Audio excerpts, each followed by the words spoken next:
Hey guys, this is Jeremy here with SnowX, back again to show you a little bit about some case modifications in regards to the PTO bearing setups that we talked about on snowmobile crankshafts.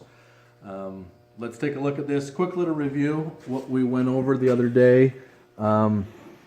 These are the three most common setups that you'll have. This is kind of the old way where you have these two bearings with a little spacer in between. Now SnowX went ahead and manufactured a bearing. If you do this setup, by the way, make sure you use this. It spaces these out enough so that these bearings can get lubrication. Okay.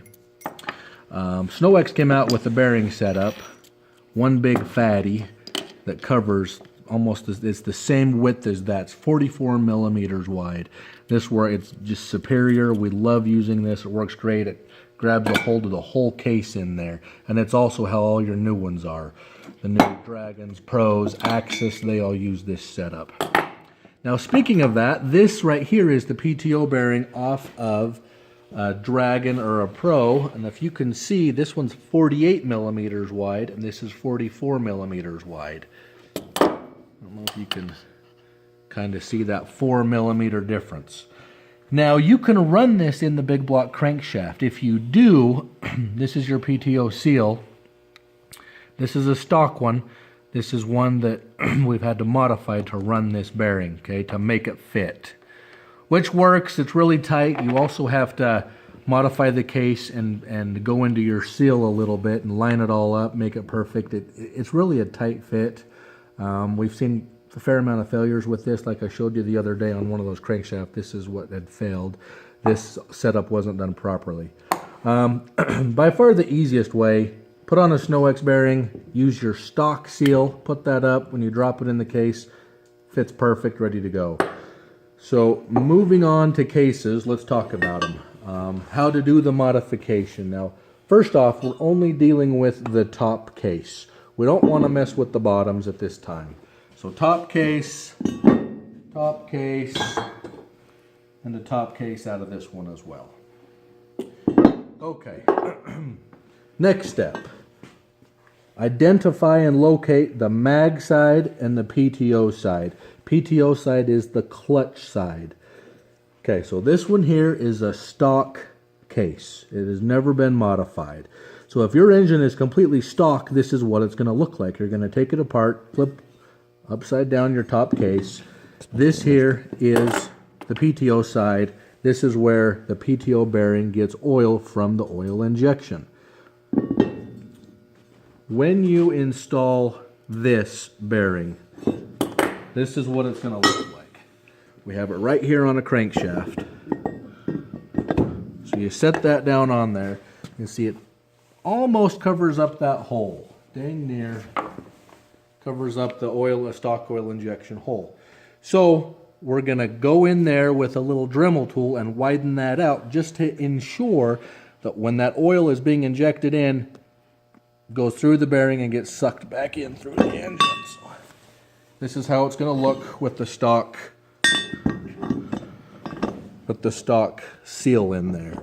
Now remember, when you're assembling these, you put a little bit of grease on that inside. You don't want that to dry out. That's what we recommend. That's how we like it. Here we have a case that has been modified. You can see how it's been widened out right there to accept the wide bearing. Now the problem is with this case, I don't know if you can see in here a little bit more, it's got quite a bit of grooves in it.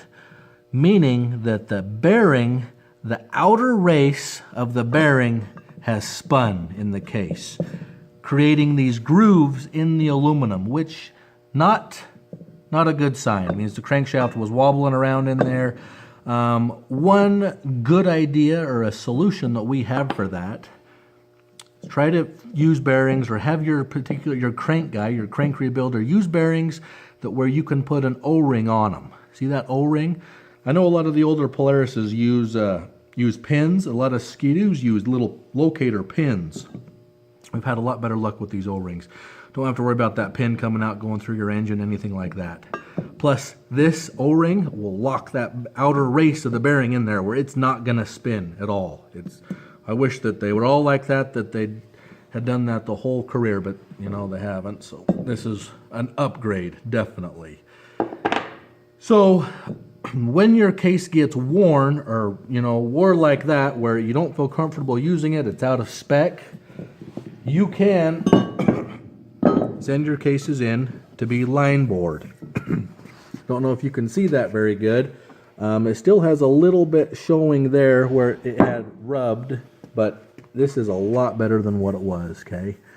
You can, when you put the new crank in with the new bearing, it's gonna fit right in there, fit nice and tight, it's gonna be perfect.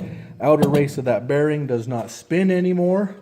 This is what you want. Remember, if you wanna do it right, you want your snowmobile to get you home safely, whether you're running a trap line with your machine, whether you're out just having fun, whether it's a rental machine, you're out with buddies on a weekend, usually you're a long ways away from home, you want your stuff to last and get you home. So this is one really good way to ensure of that. One other thing we can talk about, when machining this out, see the mag side? Mag side's kind of already got this done. So pretty much copy the mag side. Do what they've done over here. Just widen that up a little bit so that stock oil injection can come out and lubricate the wide bearing. Now, the question comes up, what if you don't have oil injection? Your machine is a pre-mix machine. In that case, this is what you would do. You would drill a hole right there. I don't know if you can see that. The sun. See that hole? You can see they drilled it all the way down through, and it comes out right there. So in theory, you're getting splash lubricant coming from the top, going all the way down through to lubricate that wide bearing.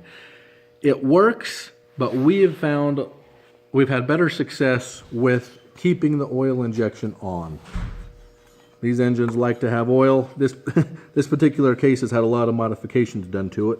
It started out life as a 700 case. If you ever want to do this, it's totally possible. The 800 has a bigger stroke. It's a 70 millimeter stroke, so the rods are a little bit longer. You got to machine that back a little bit. And then on the top, you got to go in and machine right here. So the cylinder fits down in, and you got to widen this out. Takes a little bit of work. This is all ported up. Lots of different tricks of the trade you can do, but mainly today we're just talking about wide bearing modification. So make the PTO side look like the mag side. Go back to the stock case so you can really see it. Remember, this is all stock, so copy the mag to the PTO. However you do this, don't go past the seal. You don't want any air sucking inward. So you can just grind it out just a little bit right there so the stock oil coming in can get around and lubricate the wide bearing. If you guys have any more questions about this stuff, you can contact, like I said, contact Brian. He also has an eBay page set up where he sells a little bit on eBay. It's called KB Performance.